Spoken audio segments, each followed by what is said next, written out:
Esse corte é patrocinado pela KTO e você ganha até R$ 100 de bônus utilizando o nosso cupom FBUTECO. Link aqui na descrição. Eu vi uma entrevista recente do Kleber Machado pro Flávio Rico lá no Splash. E ele falando que o Galvão, ele mudou muito o status do que é o narrador aqui no Brasil, né? Transformou meio que o narrador numa estrela também do evento. Tão parte do evento quanto os personagens. E que isso fez com que a profissão fosse valorizada de uma forma muito diferente antes dele. Hoje a gente está vendo uma movimentação bastante surpreendente em termos de narração. Você mesmo apontou a questão do próprio Galvão sair da Globo depois de muitos anos, ir para a internet, o Kleber ter sido demitido semana passada numa movimentação que pegou muita gente de surpresa.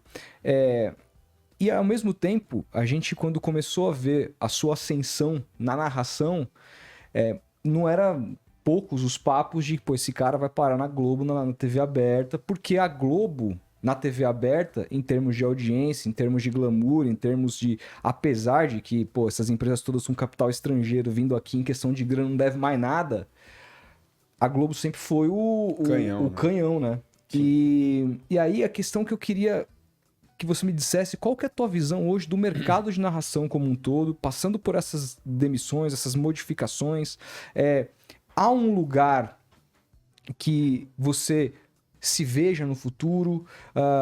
Como é que você planeja isso? Você deixa a sua carreira acontecer da maneira como tem que acontecer? Ou você fala assim, bom, quero chegar ali em algum momento? Bom, vamos lá. Por partes.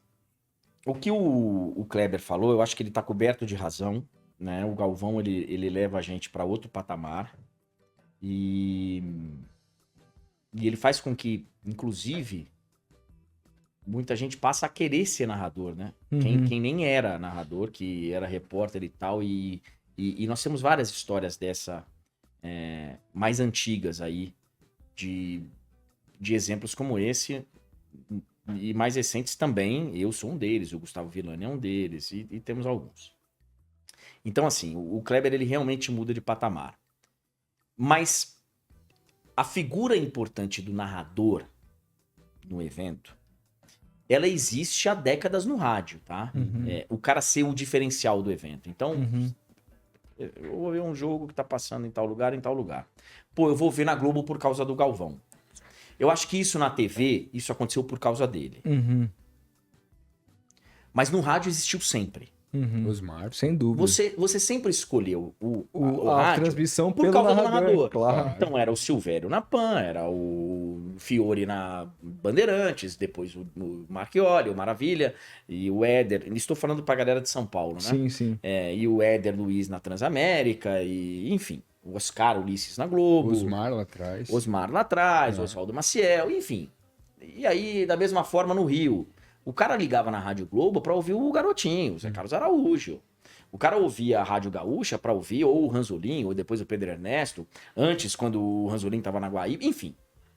Você escolhia o rádio por causa do narrador. Então a figura do narrador, ela sempre foi importante para o esporte, para as transmissões esportivas. Na TV, eu acho que o Galvão é quem dá realmente esse salto. Tem uma época que não interessa quem que tá narrando, você vai lá ver o jogo e acabou.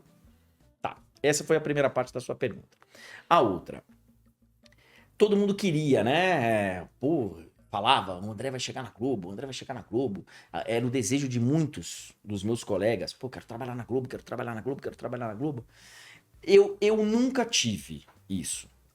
Eu nunca tive esse fascínio pela Globo. Sabe, Esse fetiche. Essa obsessão, vai. Uhum. Essa obsessão pela Globo.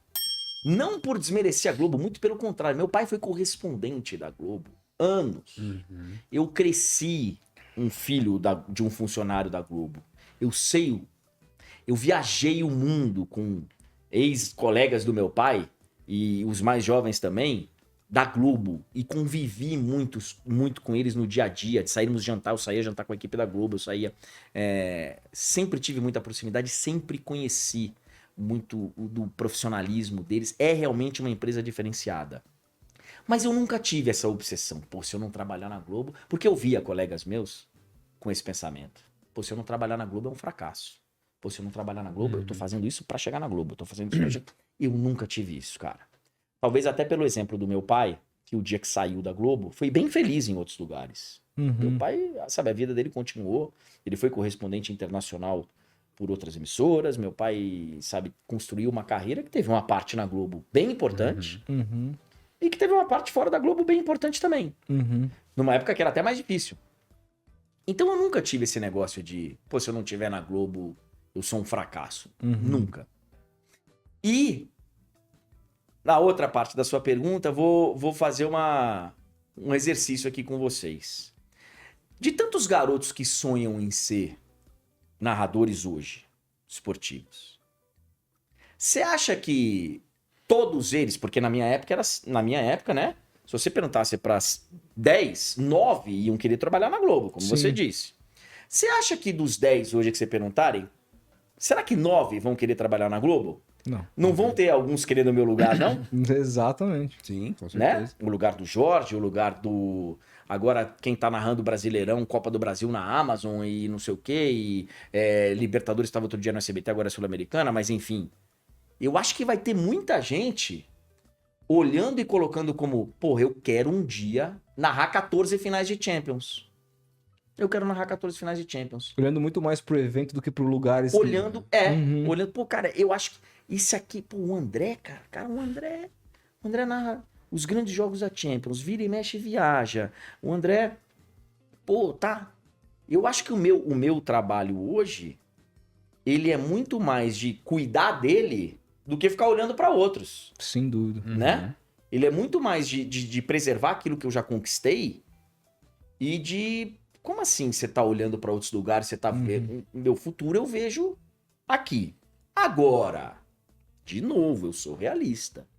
Eu vejo o que tá acontecendo. Eu vejo os sinais do mercado, eu vejo as mudanças que estão acontecendo.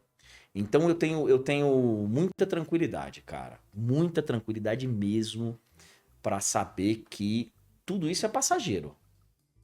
É passageiro. Amanhã. Eu não sei quantos chefes eu tenho. Não sei quantos chefes eu tenho. Assim, que eu tenho contato no dia a dia, são 2. Mas atrás desses... Tem outras muitas, Tem mais uns 50, velho. Tem um chefe do Brasil, aí tem um chefe da América Latina, aí tem um chefe não sei o que, aí tem um chefe não sei o que, aí tem um chefe da fusão não sei da onde, aí da outra empresa... Até chegar no presidente global. Até chegar global. no cara lá que sei lá quem né? E aí, cara? Se um desses resolve puxar a tomada e falar... agora nós vamos ter o jogo sem narração.